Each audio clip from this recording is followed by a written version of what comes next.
Fine example of an Inca wall here. And we're at Pisaq, which is in the Sacred Valley, or actually above the Sacred Valley of Peru, outside of Cusco.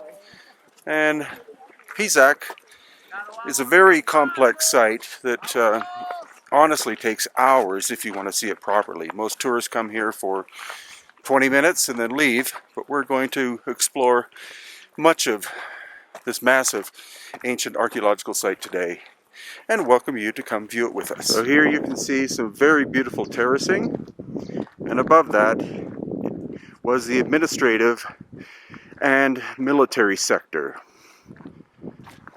Pisaq was very strategic in that it borders on the edge of the Amazon high rainforest. Just to the east of here, it begins to descend down into the Amazon itself. And so Pisaq functioned as I said, as an administration center, a fortress to keep the native people from the jungle of possibly trying to attack Cusco. There's also a ancient religious center, farming area, etc. So it encompasses several square kilometers. Now, Pisaq was, of course, an Inca construction to a great extent, but not 100%, because here, like at many sites in the Cusco area, there are megalithic elements, and those megalithic elements predate the Inca. They are finer construction than the Inca works, and are most likely, literally, thousands of years older than the Inca.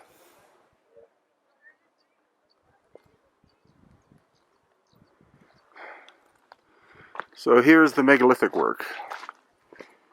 Just amazing level of precision work.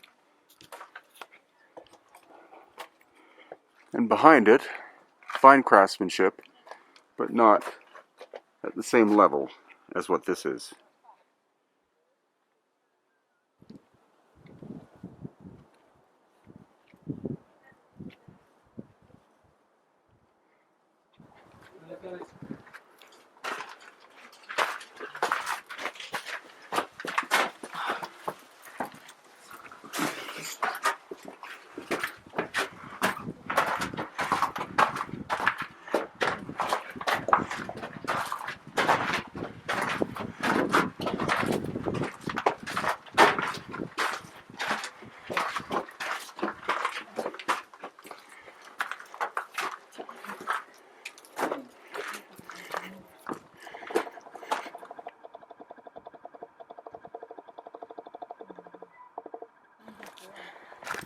So what you were just seeing is a glimpse of the religious spiritual center, which has a lot of megalithic elements, and that's typical of the ancient Inca sites, because when the Inca entered this area about 1,000 years ago, they actually discovered the megalithic ruins and built their complexes around them out of honoring these mysterious ancestors. Now, what I've probably said too many times, but it's worth saying again, is that the Inca were likely not capable of most of this precise megalithic work because they only had Bronze Age technology.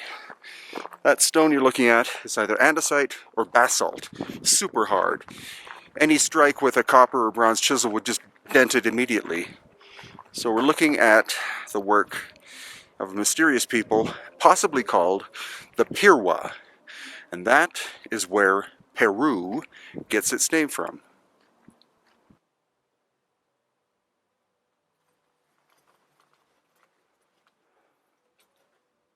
So this is obviously a megalithic element, and it's the bedrock itself that's been shaped.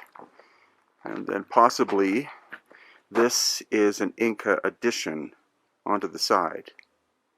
But these blocks here may be part of the original construction.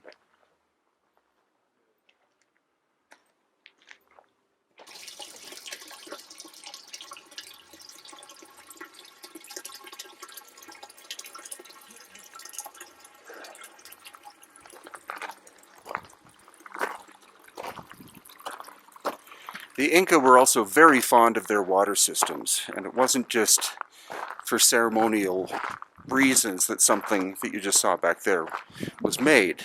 They were amongst the most intelligent hydrologists in the world. They knew how valuable water was. Even though this area gets a lot of rain, water was precious. For example, a ritual bathing place for the High Inca would be, of course, where they would purify and cleanse themselves, but they would also chant or make prayers, and that in some ways, on an esoteric level, would charge the water and transform it into basically holy water. So from there, the water went down through the Royal Inca agricultural terraces, and then after that went down to the more common people's terraces, and then from there usually into a stream or into a river. And if it went into what is called the Vilcanota River, which is in the Sacred Valley, that water literally winds up in the Atlantic Ocean, because the Vilcanota empties into the Ucayali, which empties into the Amazon, which empties into the Atlantic.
And so as we head down this rather major Inca trail into the small colonial city of Pisaq, I hope you've enjoyed this video, and I hope you take the time to watch some of the other ones that I produced here on my YouTube channel, also at www.hiddenincatours.com. That's hiddenincatours.com and hiddenhumanhistory.com.